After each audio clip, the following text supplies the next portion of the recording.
দেখছেন কলকাতা টিভি, আপনাদের সঙ্গে এই মুহূর্তে রয়েছে আমি অভিক। আর যে খবরে প্রথমেই নজর রাখবো, আজ সকাল থেকে এনআইএ এর তৎপরতা, জাতীয় তদন্তকারী সংস্থা তারা তল্লাশি অভিযানে নেমে পড়েছে বিভিন্ন জায়গাতে। সকাল থেকেই যে ছবি তুলে ধরছি আপনাদের সামনে, বিভিন্ন জায়গায় তল্লাশি অভিযানে নেমেছেন এনআইএ এর আধিকারিকরা। ঠাকুরপুকুর, আসানসোল, ব্যারাকপুর, পরপর তিনটি ছবি রেখেছি আপনাদের সামনে।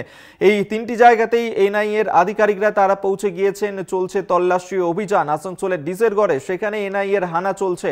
ঠিকা শ্রমিক সংগঠনের নেত্রী সুদীপ্তা পালের বাড়িতে সেখানে এনআইএ এবং এসটিএফ এর যৌথ তল্লাশি অভিযান জারি রয়েছে। পাশাপাশি আপনাদের ঠাকুরপুকুরের ছবি দেখাচ্ছি, মহেশতলায় সেখানে এনআইএ তল্লাশি অভিযান। কালীতলা আশুতি থানা এলাকায় নস্কর পাড়ায় এনআইএর বাসু নস্কর নামে ব্যক্তির বাড়িতে এই তল্লাশি অভিযান চলছে ঠাকুরপুকুরে। পাশাপাশি ব্যারাকপুরে সেখানেও পানিহাটিতে চলছে তল্লাশি অভিযান। এক দম্পতির বিরুদ্ধে যে অভিযোগ উঠেছিল তারা মাওবাদী কার্যকলাপের সঙ্গে যুক্ত, মাওবাদী সংগঠনের সঙ্গে যুক্ত, যার কারণে তল্লাশি অভিযান এই মুহূর্তে জারি রয়েছে। এই মুহূর্তে সরাসরি আপনাদেরকে নিয়ে যাব ঠাকুরপুকুর মহেশতলায়। সেখানেও আজকে তল্লাশি অভিযান চালাচ্ছে এনআইএ এর আধিকারিকরা। আমরা এই নিয়েই কথা বলবো। শুভ্রজিৎ আমাদের সঙ্গে রয়েছে। শুভ্রজিৎ, আজকে ঠাকুরপুকুরে সেখানেও পৌঁছে গিয়েছেন এনআইএ এর আধিকারিকরা। সকাল থেকেই তল্লাশি অভিযান চলছে। মূলত কি কারণে আজকের এই তল্লাশি অভিযান?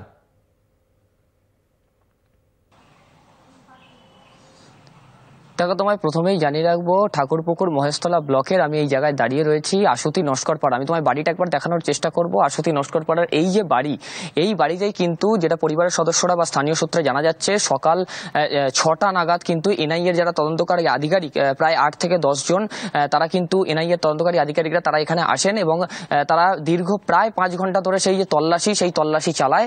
এবং তল্লাশি চালানোর পর 5 ঘন্টা পর কিন্তু অবশেষে এনআইএর যারা তদন্তকারী আধিকারিক তারা কিন্তু ইতিমধ্যে বেরিয়ে গিয়েছেন। এবং যেটা জানা যাচ্ছে যে বাড়ি থেকে বেশ কিছু নথি এবং বাড়ির সদস্যদের মোট 5টি মোবাইল, এই 5টি মোবাইল এবং নথি এনআইএ তদন্তকারী আধিকারিকরা তারা কিন্তু ইতিমধ্যেই বাজেয়াপ্ত করে নিয়ে গিয়েছে। এবং পরিবারের সদস্যরা যেটা জানাচ্ছেন যে তাদের কাছে সকাল আনুমানিক 6টা সাড়ে 6টা নাগাদই কিন্তু এনআইএ তদন্তকারী আধিকারিকরা আসেন এবং তারা বাড়ি সার্চ করতে চান। এবং সার্চের কারণ হিসাবে যেটা আমরা জানতে চাই পরিবারের সদস্যদের কাছে, যে কি কারণে আপনাদের বাড়িতে তল্লাশি চালানো হলো, তারা যেটা জানাচ্ছেন যে তারা নকশালের যে সংগঠন, নকশালপন্থী সংগঠন সংগ্রামী শ্রমিক মঞ্চ, সেই শ্রমিক মঞ্চের সাথে পরিবারের এক সদস্য যুক্ত এবং তারা বিভিন্ন গণ আন্দোলনেও সামনে ছিলেন এবং সেই কারণেই হয়তো তাদের বাড়িতেই তল্লাশি হতে পারে। এবং তারা যেটা বলছেন, তাদেরকে এনআইএর আধিকারিকরা তারা এসে যেটা জানায় যে কোনো এক জঙ্গি সংগঠনের কথা তারা বুঝতে পারছেন, যে এনআইএর কথাবার্তা শুনে পরিবারের সদস্যরা জানাচ্ছেন। কিন্তু তারা যদিও যেটা বলছেন যে তারা কিন্তু কোনো জঙ্গি সংগঠনের সাথে না, নকশালপন্থী যে শাখা সংগঠন রয়েছে সেই সমস্ত যে শ্রমিক সংগঠন, সেই সংগ্রামী শ্রমিক মঞ্চ, তার সাথে কিন্তু তারা যুক্ত রয়েছেন এবং ইতিমধ্যে তারা তদন্তে সহযোগিতাও করেছেন। তাদেরকে কিন্তু আগামী 15ই অক্টোবর রাঁচিতে যেতে বলা হয়েছে। এই যে টিম, তারা কিন্তু রাঁচি থেকে আসে এবং এখানে তল্লাশি চালায়। তাদেরকে 15ই অক্টোবর রাঁচিতে যেতে বলা হয়, কিন্তু তারা তদন্তকারী আধিকারিকদের জানায় যে তারা রাঁচিতে যেতে কোনোভাবেই পারবেন না, সম্ভব না। কলকাতার এনআইএর অফিসে যদি তাদের ডেকে পাঠানো হয়, সেক্ষেত্রে কিন্তু কলকাতার অফিসে তারা যেতে পারেন। ইতিমধ্যেই কিন্তু এনআইএর যারা আধিকারিক তারা আসেন, তারা কিন্তু তল্লাশির পর বেরিয়ে গেছেন। বেশ কিছু নথি এবং 5টি মোবাইল তারা বাজেয়াপ্ত করে নিয়ে গেছেন বলে জানা যাচ্ছে। অবশ্যই আমাদের নজর থাকে এদিকে। আপাতত ধন্যবাদ জানাবো তোমাকে। এতক্ষণ শুভ্রজিৎ সরাসরি আমাদের সঙ্গে ছিলেন প্রতিনিধি। অর্থাৎ যেমনটা আপনাদেরকে জানাচ্ছিলাম যে ঠাকুরপুকুর মহেশতলা ব্লকের আশুতির নস্কর পাড়ায় সেখানে তল্লাশি অভিযান চলছে। এনআইএর আধিকারিকরা সেখান থেকে 5টি ফোন বাজেয়াপ্ত করেছেন, বেশ কিছু তথ্য তাদের হাতে এসেছে এবং সেই সমস্ত নিয়ে আপাতত সেখান থেকে বেরিয়ে গিয়েছেন এনআইএর আধিকারিকরা। রাজ্য জুড়ে এই মুহূর্তে চলছে এনআইএর অভিযান। বিভিন্ন জায়গার ছবি তুলে ধরছি, ঠাকুরপুকুর থেকে শুরু করে আসানসোল, এমনকি ব্যারাকপুরের পানিহাটিতে সেখানেও চলছে তল্লাশি অভিযান। এই মুহূর্তে আসানসোলে আপনাদেরকে নিয়ে যাব। আসানসোলের ডিসেরগড়ে সেখানে যে এনআইএর হানা চলছে, ঠিকা শ্রমিক সংগঠনের নেত্রী সুদীপ্তা পালের বাড়িতে তল্লাশি অভিযান চলছে। আমরা এই নিয়ে কথা বলবো। উৎপল পাতর এই মুহূর্তে আসানসোল থেকে সরাসরি রয়েছেন প্রতিনিধি। উৎপল, এখনো পর্যন্ত এই তল্লাশি অভিযান কি চলছে? এনআইএর আধিকারিকরা তারা কি সেখানে রয়েছেন? কি আপডেট পাচ্ছ এই তল্লাশি অভিযান নিয়ে?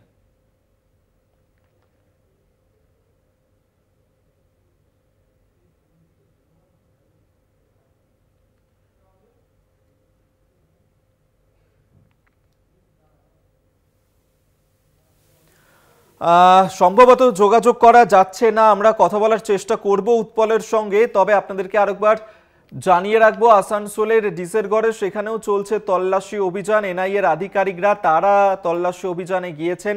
ঠিকা শ্রমিক সংগঠনের নেত্রী সুদীপ্তা পালের বাড়িতে এনআইএর আধিকারিকরা পৌঁছে গিয়েছেন। সেখানে এনআইএ এবং এসটিএফ এর যৌথ তল্লাশি অভিযান জারি রয়েছে।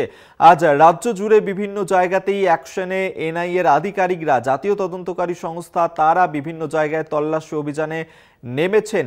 যদিও কী কারণে তল্লাশি এখনও সেই বিষয়ে স্পষ্ট নয়। আসানসোলের ডিসেরগড়ে সেখানে যে এনআইএ তল্লাশি অভিযান চলছে, ঠিকা শ্রমিক সংগঠনের নেত্রী সুদীপ্তা পালের বাড়িতে এনআইএর আধিকারিকরা পৌঁছেছেন। সেখানে তল্লাশি অভিযান এনআইএ এবং এসটিএফ এর যৌথ তল্লাশি জারি।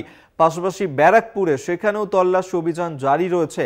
ব্যারাকপুরের পানিহাটিতে সেখানে দম্পতির বিরুদ্ধে অভিযোগ উঠেছে মাওবাদী কার্যকলাপের সঙ্গে যুক্ত থাকার। মাওবাদী সংগঠনের সঙ্গে জড়িত রয়েছেন দম্পতি এবং সেই কারণেই ব্যারাকপুরের পানিহাটিতে চলছে তল্লাশি অভিযান। ঠাকুরপুরে সেখানেও তল্লাশি অভিযান এনআইএর আধিকারিকরা, অর্থাৎ একই সঙ্গে 3 জায়গায় এনআইএর আধিকারিকরা তারা পৌঁছে গিয়েছেন। চলছে তল্লাশি অভিযান, সেই ছবি আপনাদের সামনে আমরা পরপর রাখছি।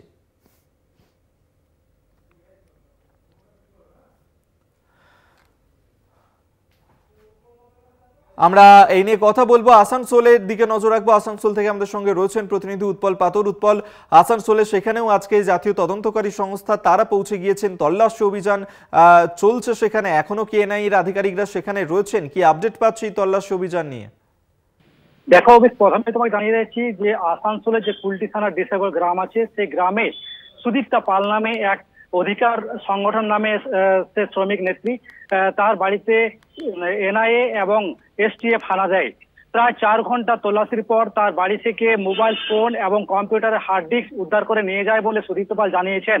এবং সুদীপ্তা পাল আরো বলেন যে তাকে মিথ্যা অভিযোগে ভিত্তিতে তার বাড়ি এসেছেন এবং তাদের কাছে সার্চ ওয়ারেন্ট ছিল, কিন্তু কি ব্যাপারে এসেছে সেই ব্যাপারে এখনো পর্যন্ত যে এসটিএফ বা এনআইএ সেভাবে কিছু জানায়নি। কিন্তু এই এলাকায় আসার পর পুরো এলাকা পুরো জুড়ে চাঞ্চল্য ছড়িয়ে পড়ে এবং কি বিষয় সেই বিষয়ে এখনো জানা যায়নি। কিন্তু প্রায় 4 ঘন্টা তল্লাশির পর তার বাড়ি থেকে বেরিয়ে যায় অভি। এই যে তল্লাশি অভিযান চলছে, কোনো গুরুত্বপূর্ণ নথি বা তথ্য তাকে এনআইএর হাতে উঠে এসেছে? দেখো অভিক, সুদীপ্তা পাল জানিয়েছেন যে তাকে বিভিন্ন বিষয়ে জিজ্ঞাসা করেছে, কিন্তু তার বাড়ি থেকে যে মোবাইল এবং যে কম্পিউটার হার্ড ডিস্ক সেই দুটি উদ্ধার করে নিয়ে যায়। কিন্তু তিনি অভিযোগ করেন যে তাকে মিথ্যা অভিযোগে তার বাড়িতে হানা যায় এবং বিভিন্ন জায়গা বিভিন্ন খতিয়ে দেখেন। অভিক, ধন্যবাদ তোমায়। উৎপল পাতর আমাদের সঙ্গে টেলিফোনে ছিলেন প্রতিনিধি। অর্থাৎ আসানসোলের ডিসেরগড়ে সেখানেও ঠিকা শ্রমিক সংগঠনের নেত্রী সুদীপ্তা পালের বাড়িতে যে এনআইএ তল্লাশি অভিযান চলছিল, সেখান থেকে এনআইএর আধিকারিকরা বেরিয়ে গিয়েছেন ইতিমধ্যেই। আজ সকাল থেকে এনআইএর এই তৎপরতা নজরে আসে, যেখানে দিকে দিকে এনআইএর আধিকারিকরা তল্লাশি অভিযানে নামেন। ঠাকুরপুকুর থেকে শুরু করে আসানসোল, পাশাপাশি ব্যারাকপুরে সেখানেও তল্লাশি অভিযানে যান এনআইএর আধিকারিকরা। আমরা এ নিয়েই কথা বলবো। ব্যারাকপুরের পানিহাটিতে সেখানেই দম্পতির বিরুদ্ধে যে অভিযোগ উঠেছিল মাওবাদী সংগঠনের সঙ্গে যুক্ত থাকার, সেই অভিযোগেই এনআইএর এই তল্লাশি অভিযান। জয়ন্ত মজুমদার আমাদের সঙ্গে রয়েছেন প্রতিনিধি, কথা বলবো জয়ন্তর সঙ্গে। জয়ন্ত, ওই দম্পতি তাদের বিরুদ্ধে মাওবাদী সংগঠনের সঙ্গে যুক্ত থাকার অভিযোগ উঠেছিল, যার কারণে এনআইএর আধিকারিকরা তল্লাশি অভিযানে গিয়েছিলেন সেখানে। এখনো পর্যন্ত কি সেখানে এনআইএর আধিকারিকরা রয়েছেন? এই তল্লাশি অভিযান সম্পর্কে কি আপডেট পাচ্ছ?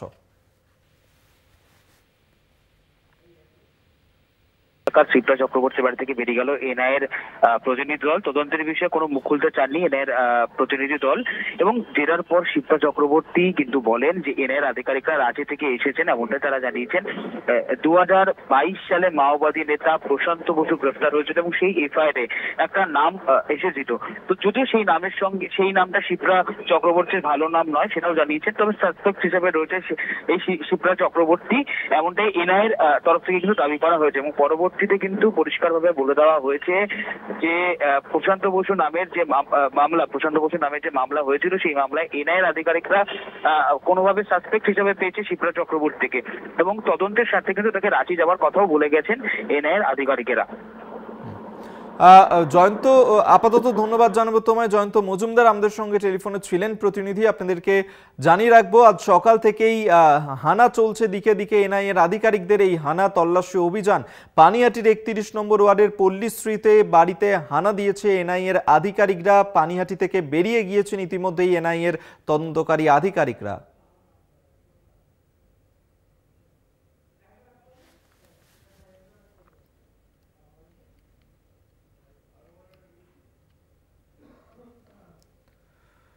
এখন সময় আরো একটা বিরতির, ফিরছি বিরতির পর, সঙ্গে থাকুন। নিয়োগ দুর্নীতি মামলায় এবার নজরে পার্থ চট্টোপাধ্যায়। ফের পার্থ চট্টোপাধ্যায়কে গ্রেফতার করতে চায় সিবিআই। পার্থ চট্টোপাধ্যায়কে নতুন মামলায় গ্রেফতার করতে চায় সিবিআই। আর আজই সিবিআই এর স্পেশাল 1 নম্বর আদালতে ভার্চুয়ালি পেশ করা হবে পার্থ চট্টোপাধ্যায়কে। সূত্র মারফত যে খবর পাওয়া যাচ্ছে যে আজই পার্থকে হেফাজতে নিতে চায় সিবিআই এর আধিকারিকরা। তাকে নতুন মামলাতে গ্রেফতার করতে চায় সিবিআই। আমরা এই নিয়েই কথা বলবো। পীযূষ কান্তি নাগ আমাদের সঙ্গে টেলিফোনে রয়েছেন প্রতিনিধি। পীযূষ, কি খবর রয়েছে? দেখো, 2014 স্টেট পরীক্ষার মোট 6টি অভিযোগ দায়ের হয়েছিল সিবিআই এর পক্ষ থেকে।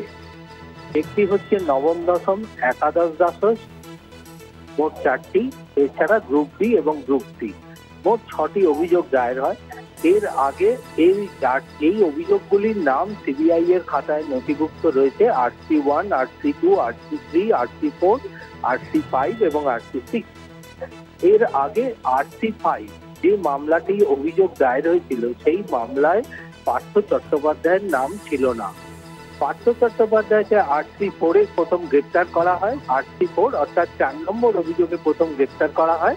পরবর্তীকালে সিবিআই গতকাল নিম্ন আদালতে একটি আবেদন জানিয়ে বলায় যে RC5 অর্থাৎ 5 নম্বর অভিযোগে তারা যে তদন্ত চালিয়েছে, সম্প্রতি সেই তদন্তে পার্থ চট্টোপাধ্যায়ের নাম উঠে এসেছে।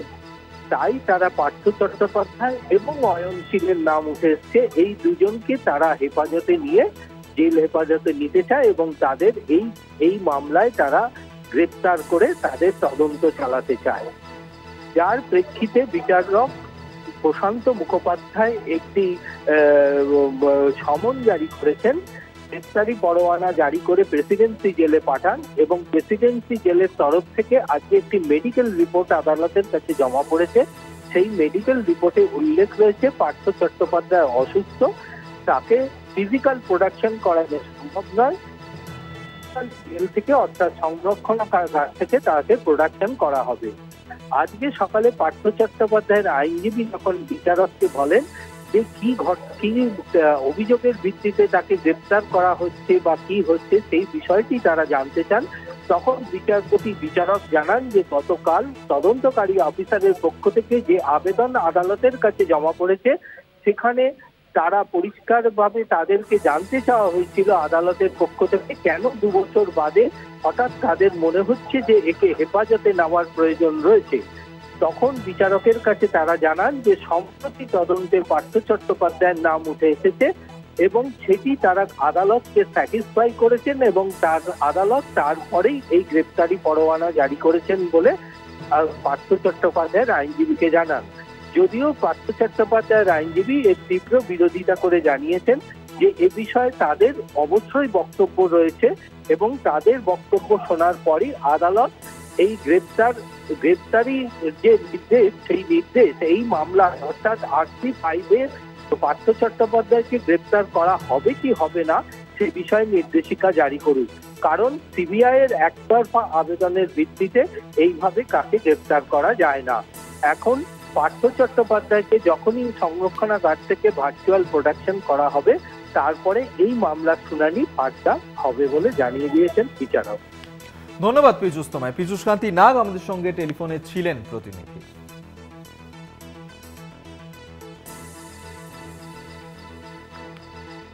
নিয়োগ দুর্নীতি মামলাতেই এবার নজরে পার্থ চট্টোপাধ্যায়। ফের পার্থ চট্টোপাধ্যায়কে গ্রেফতার করতে চায় সিবিআই এর আধিকারিকরা। পার্থ চট্টোপাধ্যায়কে নতুন মামলায় গ্রেফতার করতে চায় সিবিআই। আজই সিবিআই স্পেশাল 1 নম্বর আদালতে ভার্চুয়ালি পেশ করা হবে পার্থ চট্টোপাধ্যায়কে। সূত্রের খবর, আজই পার্থ চট্টোপাধ্যায়কে হেফাজতে নিতে চায় সিবিআই।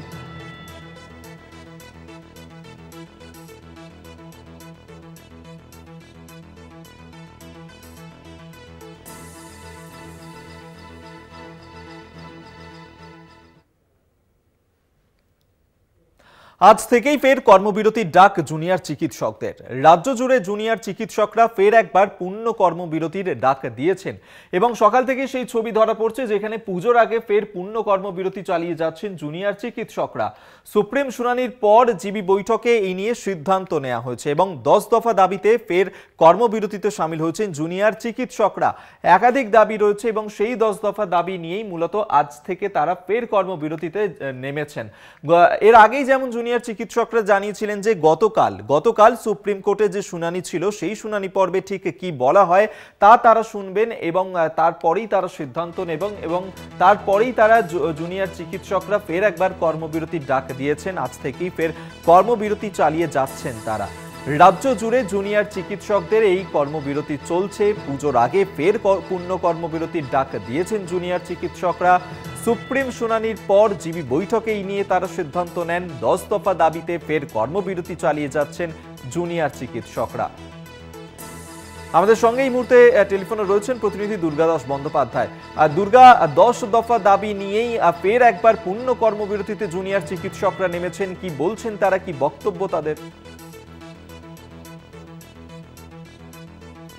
একাধিক যে দাবি দেওয়ার ভিত্তিতে কর্মবিরতি শুরু করেছিল এবং পরবর্তীকালে আমরা যেটা দেখেছিলাম রাজ্যের মুখ্যমন্ত্রী, রাজ্যের চিফ সেক্রেটারি থেকে শুরু করে উচ্চপদস্থ আধিকারিকদের সঙ্গে তাদের যে বৈঠক হয় এবং এই বৈঠকের পর তারা কিছুটা নমনীয় ভূমিকা নিলেও সাগর দত্তের ঘটনার এবং আরো বেশ কয়েকটি ঘটনা যেখানে নিরাপত্তার প্রশ্ন ফের আবার তুলে দিল যে ডাক্তাররা নিরাপদ নন, এরপরেই কিন্তু তারা আবার কর্মবিরতি অর্থাৎ ডিস ওয়ার্ক সে জায়গা আজকে যাবেন বলে ঘোষণা করলেন জুনিয়র ডাক্তার ফোরাম। এবং তাদের বক্তব্য হচ্ছে যে তারা শুধুমাত্র কাগজে রাজনীতি করা বা কাগজে তাদের দাবিকে পেশ করার জন্য তারা আন্দোলনে নামেনি। আন্দোলনের পিছনে যে যে কারণগুলো রয়েছে, যে যে দাবিগুলো রয়েছে তা যতক্ষণ না পর্যন্ত পূরণ হচ্ছে, সেই পূরণ না হওয়া পর্যন্ত তারা এই যে কর্মবিরতি তার থেকে নড়বেন না এবং তাদের আন্দোলন থেকে সরবেন না। পাশাপাশি তারা আজকে কতগুলো ভাইটাল কথা উত্থাপিত করলেন যে তারা একটা বক্তব্য ছিল যে সুপ্রিম কোর্টের ওপর তাদের যথেষ্ট আস্থা ছিল, কিন্তু বিগত কয়েকদিন ধরে সুপ্রিম কোর্টে যেভাবে একের পর এক ডেট পিছিয়ে গেছে, তাদের বিষয়গুলোকে মেলাইন করবার জন্য রাজ্য সরকারের পক্ষ থেকে যে সমস্ত লয়াররা দাঁড়িয়েছেন তারা ট্রিট করেছেন, তাতে করে কোথাও যেন গিয়ে মনে করা হচ্ছে যে সুপ্রিম কোর্টে জুনিয়র ডাক্তারদেরকে স্কেপগোট করে তাদেরকে অপরাধী সাব্যস্ত করার একটা চেষ্টা চলছে, সব দোষের ভাগিদার করে দেওয়া হচ্ছে। এটার বিরোধিতা তারা করেছে। পাশাপাশি সিবিআই যারা নাকি কিছুদিন ধরে এই নির্ভয়া বা যে মৃত্যু ঘটনা উদ্ঘাটনের জন্য তারা ইনভেস্টিগেশন চালাচ্ছেন, তাদের ভূমিকা, তাদের যে কর্মদক্ষতাকে নিয়েও তারা আজকে প্রশ্ন তুললেন যে সিবিআইও কোনো জায়গায় গিয়ে যেন মনে হচ্ছে যে কোনো অ্যাডজাস্টমেন্ট বা কোনো জায়গায় গিয়ে স্লট গতিতে তাদের এই যে ইনভেস্টিগেশনের প্রসেসটাকে লিঙ্গার করছে।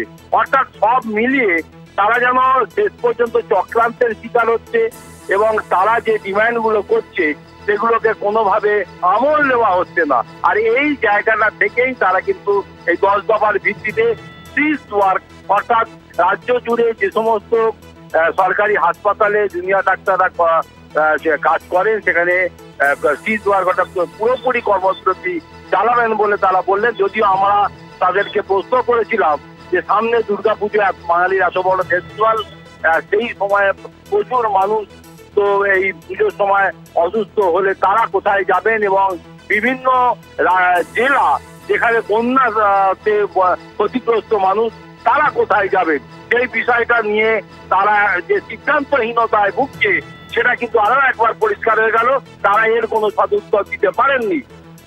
দুর্গা, এখানে আরো একটা বিষয় তোমার কাছে জানতে চাইবো যে এই যে তারা সিদ্ধান্ত নিয়েছেন এবং তাদের যে প্রথম থেকেই মূলত যে দাবি ছিল ফের একবার তারা পূর্ণ কর্মবিরতিতে সামিল হয়েছেন, সেই সমস্ত দাবি নিয়েই এই যে 10 দফা দাবি তারা জানিয়েছেন, মূলত এর মধ্যে কি কি দাবি তুলছেন তারা, আরো একবার জানতে চাইবো তোমার কাছে। দেখো, এর মধ্যে 10 দফা দাবির মধ্যে অন্যতম বেশ কিছু গুরুত্বপূর্ণ দাবি হচ্ছে যে নিরপেক্ষ ভাবে এই যে নির্ভয়া যে মারা গেছে তার বিষয়টাকে ইনভেস্টিগেশন করতে হবে এবং অতি দ্রুত এর সঙ্গে যুক্ত যে সমস্ত দোষীরা রয়েছে তাদেরকে চিহ্নিত করে অ্যারেস্ট করতে হবে এবং তাদেরকে উপযুক্ত শাস্তির ব্যবস্থা করতে হবে। পাশাপাশি রাজ্যে প্রতিটা জেলাতে যে সমস্ত সরকারি মেডিকেল কলেজগুলো রয়েছে সেখানে দীর্ঘদিন কোনো ইলেকশন হয় না, ছাত্রদের এই সাধারণ নির্বাচনের মাধ্যমে সেখানে প্রত্যেকটিতে বডি গঠন করতে হবে এবং তাদের নির্দিষ্ট দায়িত্ব দিতে হবে। পাশাপাশি স্ট্রেট কালচার নিয়ে তারা একটা দাবি তুলেছে যে একটা ভয়ের পরিবেশ, কোথাও গিয়ে যেন একজন ডাক্তারকে প্রতি মুহূর্তে একটা নার্সকে প্রতি মুহূর্তে থ্রেট কালচারের সম্মুখীন হতে হচ্ছে। এই থ্রেট কালচারকে পুরোপুরিভাবে তুলে দিতে হবে। সিসিটিভি ক্যামেরা যেটা লাগানোর কথা ছিল সার্ভিলেন্সের জন্য, আগামী 31শে অক্টোবরের মধ্যে সেটাকে করার কথা থাকলেও এখনো পর্যন্ত 50% সিসিটিভি লাগানো হয়নি। তাই অতি দ্রুত এই সিসিটিভি সার্ভিলেন্সের জন্য এই ক্যামেরা লাগানোর কাজ এবং সার্ভিলেন্সের কাজটাকে কমপ্লিট করতে হবে। প্লাস পাশাপাশি উপযুক্ত পরিমাণে প্রতিটি যে রাজ্য সরকারি যে সমস্ত মেডিকেল কলেজগুলো রয়েছে সেখানে পুলিশি বা নিরাপত্তার ব্যবস্থা করতে হবে, যাতে কোনোভাবে ডাক্তাররা বা নার্সরা বা চিকিৎসার সঙ্গে যুক্ত যে সমস্ত এক্সপার্টরা রয়েছেন তারা কোনোভাবে তাদের নিরাপত্তা যেন বিঘ্নিত না হয়। শুধুমাত্র তারা নয়, যারা চিকিৎসা করাতে আসছেন তাদেরও যাতে নিরাপত্তার অভাবে ভুগতে না হয় সেই বিষয়টি তো নিয়েও তারা দাবি সামনে রেখেছেন। পাশাপাশি নারায়ণ স্বরূপ নিগম, যিনি স্বাস্থ্য প্রিন্সিপাল সেক্রেটারি হেলথ ডিপার্টমেন্টের, তার পদত্যাগ চাই। পাশাপাশি ডিসি নর্থ, তার পদত্যাগের যে দাবি করা হয়েছিল তাকে সেখানে পদত্যাগ করে দিতে হবে বা সরিয়ে দিতে হবে।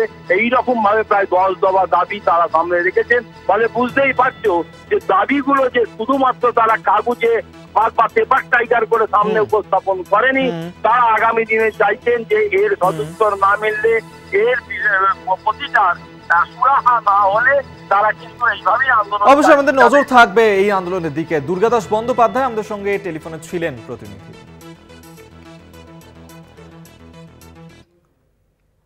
সাংবাদিক বৈঠক করে জুনিয়র চিকিৎসকরা তারা ঠিক কি বলেছেন এই বিষয়ে শোনাব আপনাদের। বাধ্য হয়েই আমরা আজ থেকে পূর্ণ কর্মবিরতি অর্থাৎ ফুল সিজওয়ার্কে ফিরছি। সরকারের পক্ষ থেকে সুরক্ষা, রোগী পরিষেবা ও ভয়ের রাজনীতির প্রশ্নে নিম্নলিখিত বিষয়গুলিতে সুস্পষ্ট পদক্ষেপ না পাওয়া অবধি আমরা পূর্ণ কর্মবিরতি চালিয়ে যেতে বাধ্য হব। 1, দীর্ঘসূত্রিতায় বিভ্রান্ত না করে দ্রুত ও স্বচ্ছতার সাথে অভয়ার ন্যায় বিচার সুনিশ্চিত করতে হবে। 2, স্বাস্থ্যক্ষেত্রে প্রশাসনিক অক্ষমতা ও দুর্নীতির দায় স্বাস্থ্য মন্ত্রককে নিতে হবে এবং স্বাস্থ্য সচিবকে অবিলম্বে তার পদ থেকে অপসারণ করতে হবে। 3, অবিলম্বে রাজ্যের সমস্ত হাসপাতাল ও মেডিকেল কলেজে সেন্ট্রাল রেফারাল সিস্টেম চালু করতে হবে। 4, প্রত্যেকটি মেডিকেল কলেজ ও হাসপাতালে ডিজিটাল বেড ভ্যাকেন্সি মনিটর চালু করতে হবে। 5, অতি দ্রুত সবকটি মেডিকেল কলেজ ও হাসপাতালে জুনিয়র ডাক্তারদের নির্বাচিত প্রতিনিধিত্ব সহ কলেজ ভিত্তিক টাস্ক ফোর্স তৈরি করতে হবে। প্রয়োজন মাফিক সিসিটিভি, অনকল রুম, বাথরুমের সাথে হেল্পলাইন নাম্বার, প্যানিক বাটনের ব্যবস্থা করতে হবে। 6, হাসপাতালগুলিতে সুরক্ষা বাড়াতে হবে। সিভিক ভলেন্টিয়ার নয়, স্থায়ী পুরুষ ও মহিলা পুলিশ কর্মী নিয়োগ করতে হবে। 7, হাসপাতালগুলিতে ডাক্তার, নার্স এবং স্বাস্থ্যকর্মীদের শূন্য পদগুলি অবিলম্বে পূরণ করতে হবে।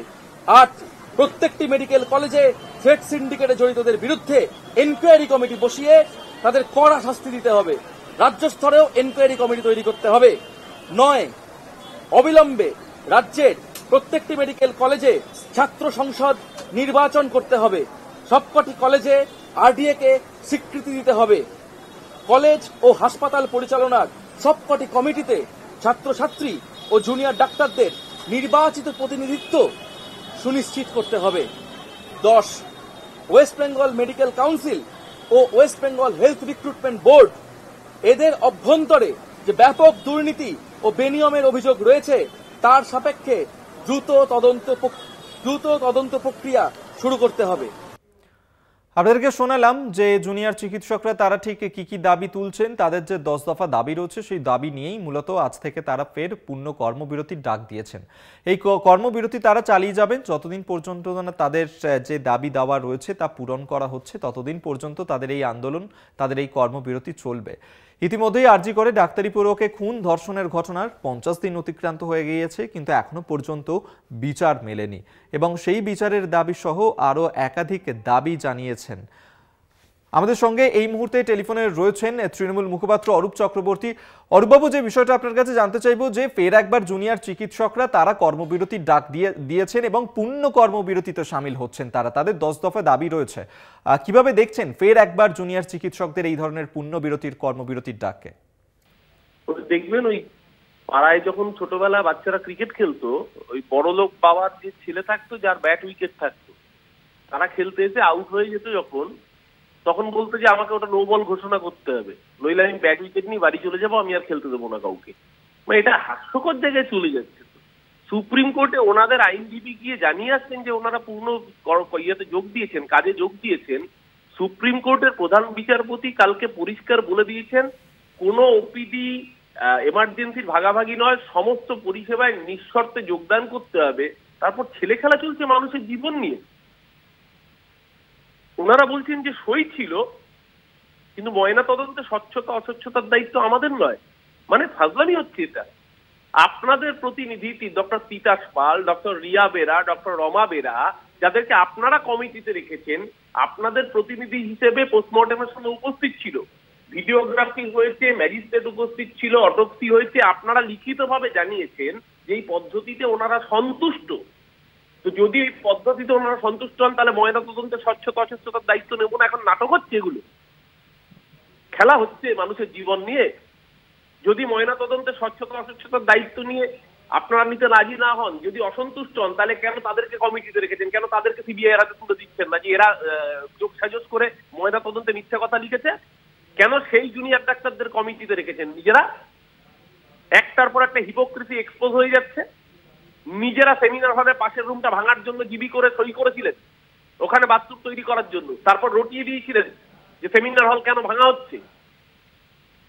কত মিথ্যে হবে? আর সবকটা মিথ্যে তো ধরা পড়ছে এবার একটার পর একটা।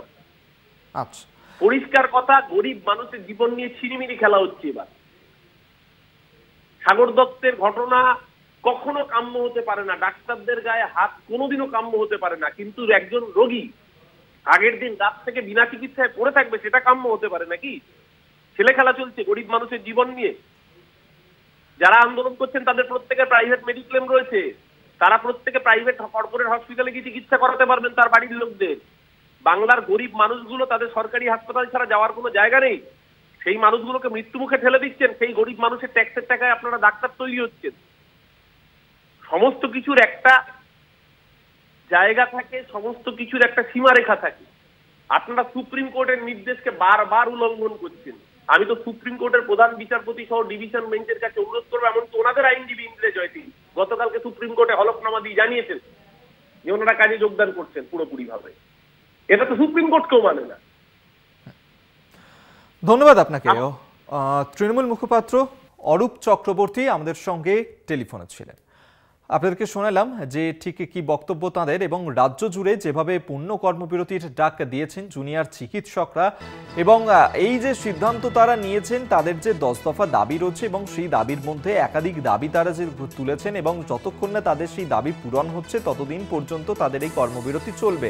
এর আগেও আমরা দেখেছিলাম কর্মবিরতিতে সামিল হয়েছেন জুনিয়র চিকিৎসকরা, আংশিক কর্মবিরতিও চলেছিল, কিন্তু এবার ফের একবার রাজ্য জুড়ে পূর্ণ কর্মবিরতির ডাক দিয়েছেন জুনিয়র চিকিৎসকরা। অর্থাৎ কোথাও কোনো রকম পরিষেবা তারা এই মুহূর্তে দেবেন না। যেহেতু আরজি করের ঘটনার 50 দিন অতিক্রান্ত হয়ে গিয়েছে, এখনো পর্যন্ত বিচার পাওয়া যায়নি এবং যতদিন না পর্যন্ত তাদের যে বিচার মিলছে এবং বাকি যা দাবি রয়েছে সেই দাবি পূরণ হচ্ছে, ততদিন পর্যন্ত তারা তাদের এই কর্মবিরতি, তাদের যে আন্দোলন চলছে তা তারা চালিয়ে যাবেন। 10 দফা দাবি নিয়েই ফের একবার পূর্ণ কর্মবিরতিতে সামিল হলেন জুনিয়র চিকিৎসকরা।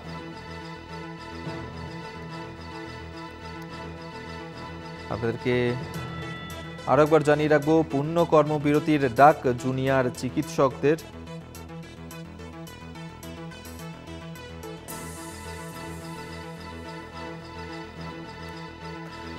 জুনিয়র চিকিৎসকরা এর আগেই জানিয়েছিলেন যে সুপ্রিম কোর্টের যে শুনানি পর্ব যা গতকাল হয়েছে সেদিকে তাদের নজর ছিল, তারপরেই তারা সিদ্ধান্ত নেবেন এবং সুপ্রিম কোর্টের যে শুনানি পর্ব চলেছিল তারপর তারা জিবি মিটিং করে সিদ্ধান্ত নিয়েছেন। সুপ্রিম কোর্টের এই যে শুনানি পর্ব, সেই শুনানি পর্ব যে নির্দেশ দেওয়া হয়েছে সেই বিষয়টাকে এই জুনিয়র চিকিৎসকরা তারা কিভাবে দেখছেন, কি বলছেন তারা এই বিষয় নিয়ে, শোনাব আপনাদের। আমরা বুঝতে পারলাম সিবিআই এর তদন্তের গতি আসলে কতখানি স্লথ। আমরা এর আগেও দেখেছি বহুবার সিবিআই তদন্তভার নিয়েও কোনো কুল কিনারা করতে পারেনি এবং সেই সব ঘটনার আসল দোষীরা নির্দোষ খালাস হয়ে গিয়েছে ঠিক সময়ের মধ্যে চার্জশিট না পেশ করায়। আর যেই সুপ্রিম কোর্ট স্বতঃপ্রণোদিতভাবে এই নৃশংস ঘটনার দ্রুত বিচারের ভার নিজের কাঁধে তুলে নিয়েছিলেন, তারপর তারই তত্ত্বাবধানে তারিখের পর তারিখ এলো, শুনানি পিছিয়ে গেল, সময় পিছিয়ে গেল, শুনানির দৈর্ঘ্য কমে গেল। বিচারের এই দীর্ঘসূত্রিতায় আমরা হতাশ এবং ক্ষুব্ধ। আপনাদেরকে শোনালাম যে সুপ্রিম কোর্টের যে শুনানি পর্ব, সেই শুনানি পর্ব নিয়ে জুনিয়র চিকিৎসকরা তারা ঠিক কি বলেছেন। পূর্ণ কর্মবিরতিতে ফের নেমেছেন জুনিয়র চিকিৎসকরা এবং সুরক্ষা না পেলে তারা কাজে ফিরবেন না, এমনটি কিন্তু স্পষ্টতই জানিয়ে দেওয়া হয়েছে জুনিয়র চিকিৎসকদের তরফে এবং সেক্ষেত্রে যার জন্যেই তারা কর্মবিরতি এতে যাচ্ছেন এবং কাজের জায়গায় যে ভয়ের পরিবেশ তৈরি হয়েছিল, যতক্ষণ না সেই পরিবেশ নির্মূল করা সম্ভব হচ্ছে ততক্ষণ পর্যন্ত তারা কাজে যোগ দেবেন না। পাশাপাশি সাগর দত্তেও যে ঘটনা ঘটেছিল সেই ঘটনাকে সামনে রেখেও তারা দাবি করেছেন যে বাধ্য হয়েই তাদেরকে কর্মবিরতিতে ফিরতে হচ্ছে। যদিও কতদিন এই কর্মবিরতি চলবে সেই নিয়ে তারা স্পষ্ট কিছু জানাননি, তবে যতদিন না পর্যন্ত তাদের এই দাবি দেওয়া মানা হচ্ছে ততদিন পর্যন্ত তাদের এই আন্দোলন চলবে। এবং জুনিয়র চিকিৎসকরা তারা সাংবাদিক বৈঠক করে জানিয়েছেন যে শুধুমাত্র প্রতিশ্রুতির জন্যই তারা আন্দোলন করছেন না এবং তারা আন্দোলন করছেন রাজ্যের স্বাস্থ্য ব্যবস্থায় একটা বিপুল পরিবর্তন আনার জন্য, অর্থাৎ তাদের কাজে ফেরার জন্য কাজের পরিবেশ এখনো পর্যন্ত সুনিশ্চিত হয়নি এবং তারা বারবার সেই কথা স্পষ্টভাবে জানিয়েছেন। আমরা এই নিয়েই কথা বলবো। কংগ্রেস মুখপাত্র সৌম্য রায় এই মুহূর্তে আমাদের সঙ্গে রয়েছেন। সৌম্যবাবু, সুপ্রিম কোর্টের শুনানির দিকে তাকিয়েছিল জুনিয়র চিকিৎসকরা এবং সুপ্রিম কোর্টের শুনানি পর্বর পরেই ফের একবার পূর্ণ কর্মবিরতির সিদ্ধান্ত নিয়েছে জুনিয়র চিকিৎসকরা। তাদের 10 দফা দাবিও রয়েছে, বেশ কিছু গুরুত্বপূর্ণ দাবিও তুলেছেন তারা। ফের একবার এই যে পূর্ণ কর্মবিরতি রাজ্য জুড়ে, কিভাবে দেখছেন বিষয়টাকে? দেখুন, আমরা প্রথম দিক থেকেই বলছিলাম যে আন্দোলনকারী এবং যিনি আন্দোলনকারীদের সাথে কথা বলছেন চিফ সেক্রেটারি বা মুখ্যমন্ত্রী, তাদের মধ্যে কথাবার্তার যে ট্রান্সপারেন্সি এবং তাদের মধ্যে বিশ্বাসযোগ্যতা, এটা তো ফিরিয়ে আনতে হবে। যারা আন্দোলন করছেন তাদের বিশ্বাস অর্জন করা সরকারের প্রধান কাজ।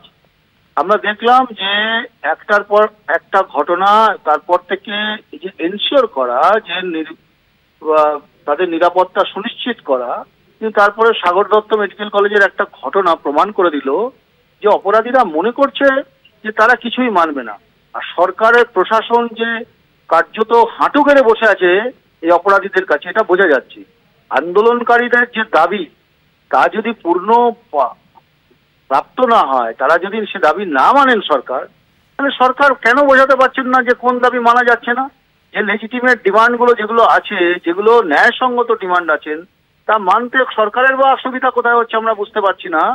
এই নিয়ে তো আমার মনে হয় সরকার পরিষ্কার এসে বলুক, দরকার হলে অল পার্টি মিটিং ডাকুক, সরকার বলুক যে কোথায় অসুবিধা হচ্ছে। আর আন্দোলনকারীরাই বা কেন আন্দোলন থামাচ্ছেন না, মানুষের অসুবিধা হচ্ছে, সুপ্রিম কোর্টের কথা মানছেন না, এটাও বোঝা দরকার। তাহলে কি দুপক্ষই এই স্ট্যাগনেন্ট পজিশন বা স্টেলবাউন্ড কন্ডিশনকে কন্টিনিউ করতে চাইছেন? এটা আমরা বুঝতে পারছি না। যে দাবি কেন মানা হচ্ছে না, বা এরাই বা দাবিটা মানার পরে কেন সেই জিনিসটা আরো পরিষ্কার করে বোঝা যাচ্ছে। এমন কোনো দাবি তো তারা করছেন না নিশ্চয়ই যেটা আকাশ কুসুম কল্পনা। তাহলে সরকার কেন মানতে চাইছেন না, এটা বোঝার জায়গাটা কিন্তু খুব একটা পরিষ্কার হচ্ছে না রাজনৈতিকভাবে। ধন্যবাদ আপনাকে। কংগ্রেস মুখপাত্র সময় রায় টেলিফোনে ছিলেন।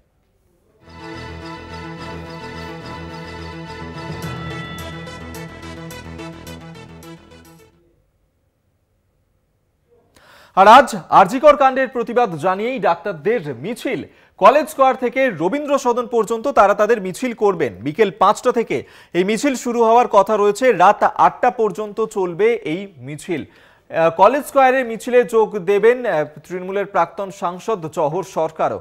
আরজিকর কাণ্ডের প্রতিবাদ জানিয়েই ডাক্তারদের মিছিল। এর আগেও তারা মশাল মিছিল করেছিলেন। আমরা এই নিয়েই কথা বলবো। দেবাশিস সেনগুপ্ত আমাদের সঙ্গে টেলিফোনে রয়েছেন প্রতিনিধি। দেবাশিস, আরজিকর কাণ্ডের প্রতিবাদ জানিয়ে ফের একবার জুনিয়র চিকিৎসকরা তারা মিছিল করতে চলেছেন, কি খবর পাচ্ছ? পাওয়া যাচ্ছে যে আজ বিকেল 5টা থেকে তাদের একটি মিছিল যাবে রবীন্দ্র সদন পর্যন্ত, কলেজ স্কয়ার থেকে রবীন্দ্র সদন।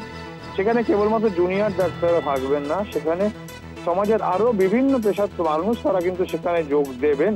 মানে ইতিমধ্যেই এই বিষয় নিয়ে আদালতের দ্বারস্থ হয়েছিল, কারণ সব পুলিশের পক্ষ থেকে প্রথমে অনুমতি পাওয়া যায়নি এবং পরবর্তীকালে আদালতের নির্দেশে আদালতের অনুমতি নিয়েই কিন্তু এই মিছিল তারা করবেন এবং সেখানে কিন্তু সমাজের বিভিন্ন স্তরের মানুষ আসবেন। ইতিমধ্যে যেটা জানা যাচ্ছে যে তৃণমূল কংগ্রেসের প্রাক্তন যিনি সদ্য তিনি ছেড়ে দিয়েছেন, পদত্যাগ করেছেন, সেই জহর সরকার, তিনিও সেই মিছিলে সামিল হবেন। মূলত আরজিকর কাণ্ডে ডাক্তাররা বেশ কিছু দাবি তাদের রেখেছিলেন, তার মধ্যে তাদের নিজস্ব নিরাপত্তা, অভয়ের বিচার অর্থাৎ অভয়ের খুনের তদন্ত, সেই তদন্তে কতদূর এগোলো তা নিয়ে তাদের কাছে কোনো স্পষ্ট বার্তা কিন্তু নেই। যদিও মহামান্য সুপ্রিম কোর্টে বিষয়টা বিচারাধীন রয়েছে, তবুও তারা তাদের যে সহকর্মী তার যেভাবে মৃত্যু হয়েছে সেই মৃত্যুতে তাদের দোষীরা খুঁজে বার করে শনাক্ত করা সেখানেও এখনো পর্যন্ত হয়নি। কেবলমাত্র একদিন তাদের গ্রেপ্তার রয়েছে।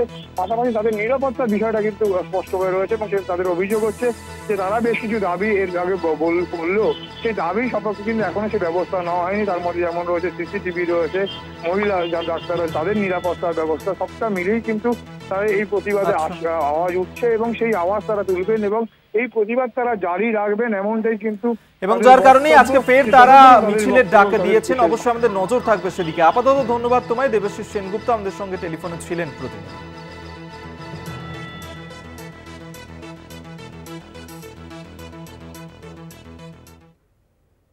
এরপর যে খবরে নজর রাখবো, বর্ধমান মেডিকেল কলেজ হাসপাতালে উত্তেজনা, জুনিয়র চিকিৎসকদের বিক্ষোভ। সেখানে ওয়ার্ডে অতিরিক্ত মানুষ ঢোকাতেই নিরাপত্তা রক্ষীদের সঙ্গে বচসা, আর এই বচসার জেরেই রাত 12টা থেকে ভোর পর্যন্ত বিক্ষোভ চলে বর্ধমান মেডিকেল কলেজ হাসপাতালে। সেখানেই জুনিয়র চিকিৎসকদের বিক্ষোভ। আমরা এই নিয়েই কথা বলবো। চন্দন সেনগুপ্ত আমাদের সঙ্গে টেলিফোনে রয়েছেন প্রতিনিধি। চন্দন, কি অভিযোগ করছেন জুনিয়র চিকিৎসকরা, কি কারণে বিক্ষোভ দেখালেন তারা?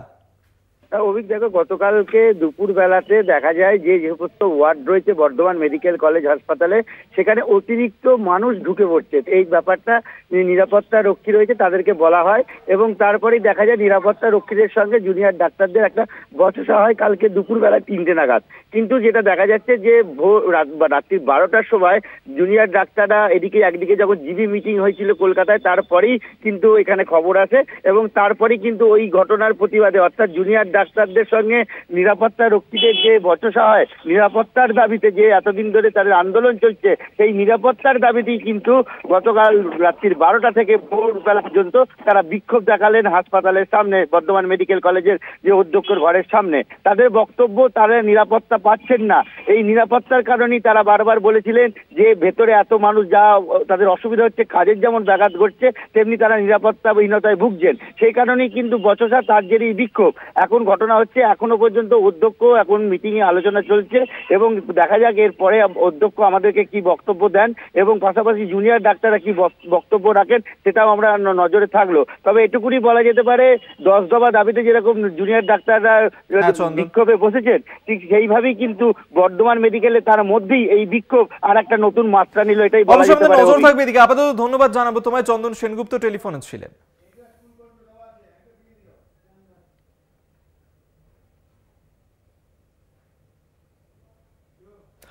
এগরার স্কুলে প্রশ্নপত্রে আরজিকরে নির্যাতিতা প্রশ্নপত্রে নির্যাতিতার প্রসঙ্গ থাকায় শুরু হয়েছে বিতর্ক।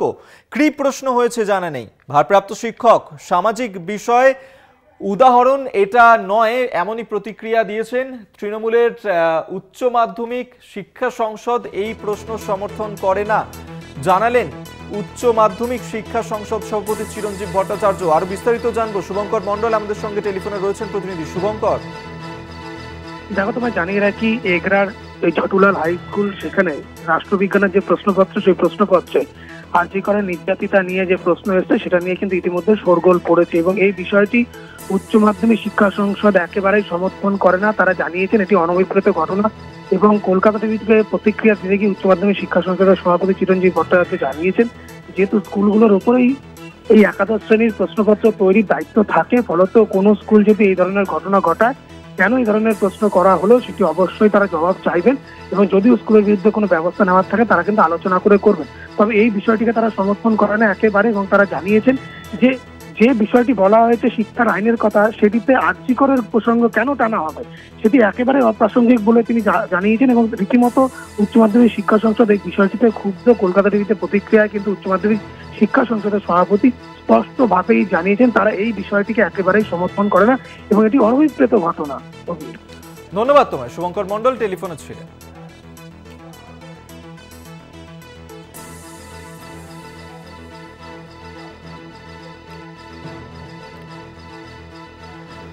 উচ্চ মাধ্যমিক শিক্ষা সংসদের সভাপতি চিরঞ্জিত ভট্টাচার্য, তিনি ঠিক কি বলছেন এই প্রসঙ্গে শোনাবো আপনাদের।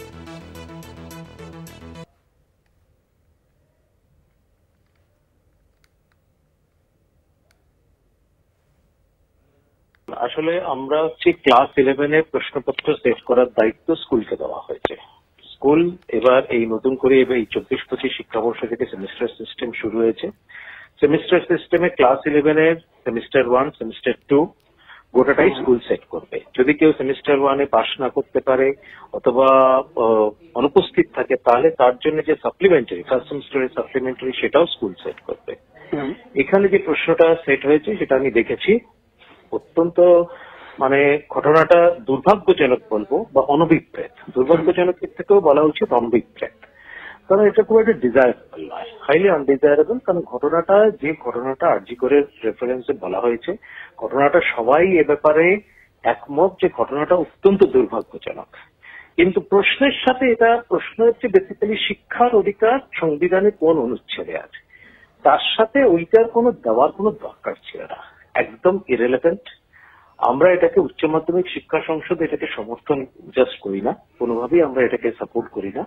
প্রশ্নের যে কনটেক্সট তার সাথেও সেটা সামঞ্জস্যপূর্ণ নয়, ফলে এই প্রশ্নটা সেট করার কোনো দরকার ছিল না, একদম ইরেলেভেন্ট প্রশ্ন। এটা অত্যন্ত ভাবে অনভিপ্রেত, এটা আমরা সাপোর্ট করি না এবং সেটা উচিত নয়। আমি আশা করি এত স্কুল আছে, প্রায় 7,000-এর মতো কাছাকাছি স্কুল আছে, সব জায়গাতেই প্রশ্ন সেট হচ্ছে, কোথাও কোনো বিতর্ক হয়নি, একটি স্কুলেই হয়েছে। কোথাও কোনো বিতর্কিত প্রশ্নের খবর কিন্তু আমাদের কাছে নেই, একটি স্কুলেই এটা হয়েছে। ঘটনাটা অত্যন্ত আনডিজায়ারেবল।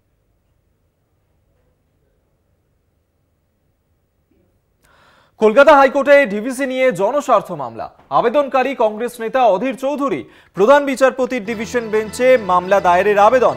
মুখ্যমন্ত্রীর ম্যানমেড বন্যা মন্তব্যে তদন্ত চেয়ে মামলার আবেদন খারিজ প্রধান বিচারপতির ডিভিশন বেঞ্চের। পুজোর পর এই মামলা দায়েরের প্রস্তাব প্রধান বিচারপতির। মানুষের স্বার্থে ডিভিসিতে রাজ্যের প্রতিনিধি থাকা প্রয়োজন, প্রতিনিধির অনুপস্থিতিতে ডিভিসির সিদ্ধান্তের দায় কার? মামলা দায়েরের আবেদন করে দাবি অধীর চৌধুরীর।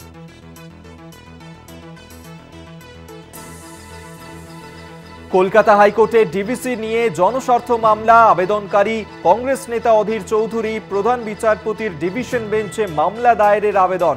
মুখ্যমন্ত্রীর ম্যানমেড বন্যা মন্তব্যে তদন্ত চেয়ে মামলার আবেদন খারিজ প্রধান বিচারপতির ডিভিশন বেঞ্চে।